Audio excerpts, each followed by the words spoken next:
Hello, and welcome back to another update where I cover the latest developments throughout the front line in the Russo-Ukrainian war. It is your host, Vuhledar, and in this one, we start out in the direction of the Kursk region. We see here that the Russians are attacking across the entire section of the front line here in the Kursk region, and the Ukrainians continue their attempts to flank the Russian offensive by attacking the direction of Klushkovo. The Ukrainians are here attacking in two separate directions. One in the eastern direction to hit the rear of the Russian forces, and a second one directly towards Klushkovo, both in an attempt to hit the supply between the Russian forces through Rilsk in the north down to Klushkovo, and then to the Russian forces here in the western part of the Ukrainian Kursk incursion. And at the same time, we see the Ukrainians continue offensive operations here in the direction of Koronevo in an attempt to hit that supply line down south to connect to the Russian forces fighting in the western parts. In the western parts, we see that the Russians are attacking towards four different settlements. In the direction of Darino, the Russians have gained a foothold and are fighting towards pushing the Ukrainians completely out of the village. The Ukrainians continue to hold on to some parts of it, where their attempt is to prevent a Russian crossing across the river line here near Darino. The Russian Ministry of Defense has reported that the Russians captured the village here to the southwest. However, there's been no further confirmation other than the Ministry of Defense, although the Ministry of Defense also report with the same reports that the Russians have captured the village of Borki, which is something that has happened approximately 6 days ago. This means that the measurement of which the Russian Ministry of Defense reports the capture of a settlement is likely according to reports from the field, and that would mean it differs between which section of the front line the reports come from. In the Bakhmut section of the front line, it's 99% of the time ahead of time. In the Kursk section of the front line, it may be different, so you'll have to see by the next 24 hours whether there is some sort of confirmation that arrives about the Russian capture of the village.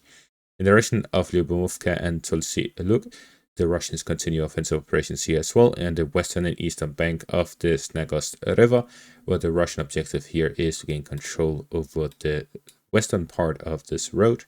Combined with their efforts to cross the river line here to the south, the objective of the Russians is to gain control over Svetlikovo and gain control over the entire southern section of this road, cutting off the supplies of the Ukrainians up north towards their frontline positions near Koronevo.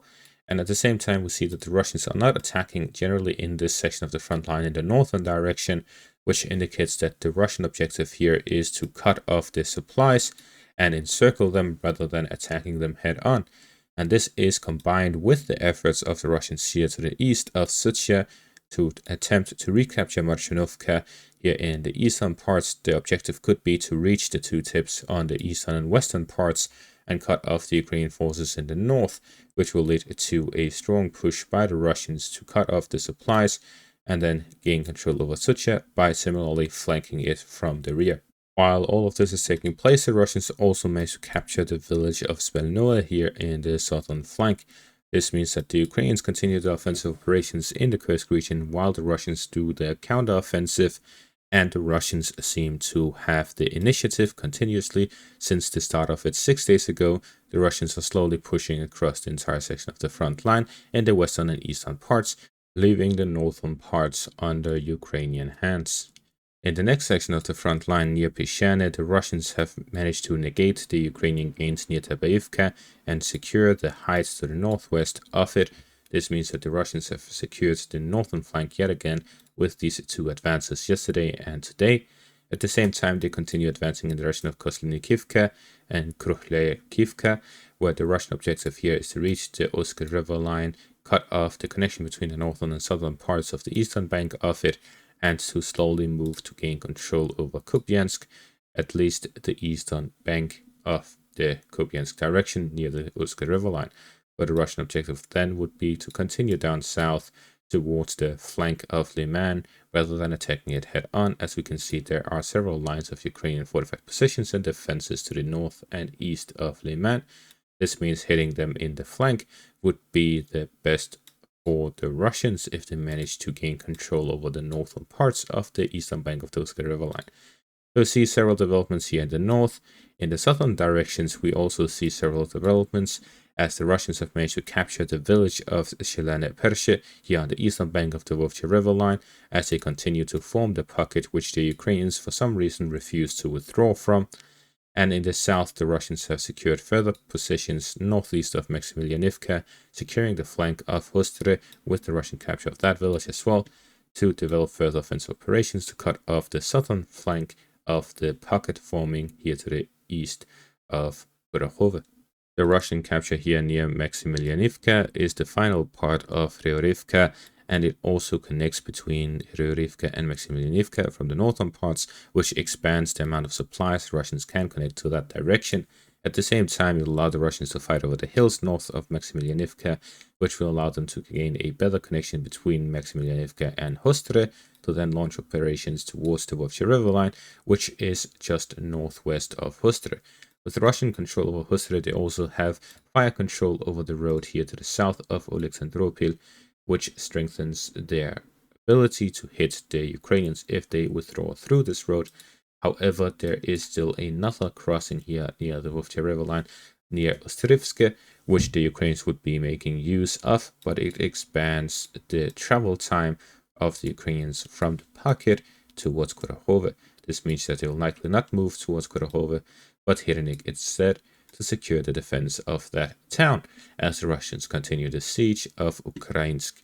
In the Vuhledar section of the front line, the Russians continue expanding their zone of control in between Konstantinivka and Katerinivka, where the objective of the Russians is simply to continue offensive operations along the road between Konstantinivka and Vuhledar, to continue the envelopment operation of the Russians to completely encircle Vuhledar. In the Zaporizhzhia section of the front line, the Russians have started new positional fighting here to the south of the town, where they are looking to negate their Ukrainian gains in the Zaporizhzhia section of the front line during the summer offensive of 2023. Although the Ukrainian summer offensive was bogged down, the Russians have been slacking in recapturing the positions which they lost in the Zaporizhzhia section of the front line, since the Russians managed to actually hold on to their first line of defense, which has held until this day, and the Russians are simply just increasing the buffer zone with this positional fighting.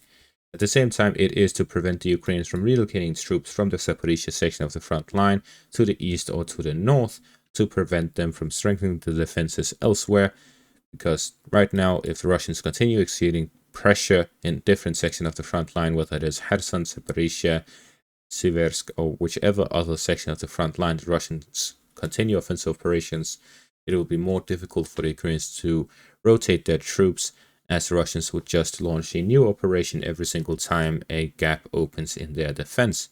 The Russian objective right now is to gain as large a victory as possible and to speed up the potential collapse of Ukrainian forces. And the way they're going about this is to launch a continuous offensive operations across the entire section of the front line, from Kursk in the north to Kherson in the south, where positional fighting has begun over the islands in the Dnieper River. Therefore, the Russians are simply increasing the pressure day by day as they continue to ramp up offensive operations all throughout the front line to really stretch the Ukrainians as thinly as possible across the front line, and to speed up the potential collapse of their forces, in the sense that the Ukrainians currently lack a lot of manpower and equipment, as well as ammunition and pretty much everything else. And due to that, they will not be able to fight at 100% efficiency, while the Russians have more equipment, more artillery, more ammunition, more manpower, more of everything to inflict as much casualties as possible on the Ukrainians. And if the Ukrainians reach a breaking point where they simply do not have any more reserves to send to the front line, and the Russians launch a new offensive where the Ukrainians simply cannot respond to, we may see a collapse of the front line, where the Russians can make a breakthrough that could cut off additional forces and worsen the situation even further for the Ukrainians. An example of this is, so far in 2024, the Russians and the Ukrainians have both captured some territory. The net gains for Russia, since Russia has gained more than Ukraine in 2024, has been approximately 1,241 square kilometers. This is calculated by adding up all of the Russian gains, adding up all of the Ukrainian gains, and subtracting them from each other. The Russians have gained a net gain of 67 square kilometers in January, 132 square kilometers in February, 70 square kilometers in March, 91 square kilometers in April, 459 square kilometers in May, 142 square kilometers in June, 194 square kilometers in July. The Ukrainians had a net positive of 327 square kilometers in August, while the Russians so far in September have a net gain of 413 square kilometers, which is the second highest in a single month. The only one that surpasses it is the month of May, where the Russians captured a net gain of 459 square kilometers due to the Kharkiv offensive. So far in September, there's been no new offensive other than the Russian Kursk counteroffensive, which has led to approximately 220 square kilometers gained for the Russians, and this has had a significant impact for the total amount of territory the Russians have captured so far in September, but only half of the month has passed so far. This indicates that this month of September may become the one where the Russians have gained the most land throughout 2024, and it is the start of the results of the lack of forces the Ukrainians have had. Last year, the Ukrainians were able to launch an offensive operation for many months, starting in June and ending somewhere around October. That is a 4-month-long offensive. This year, the Ukrainian offensive ended in just 1 month. The same month it started, it ended. And the Russians have already started their counteroffensive.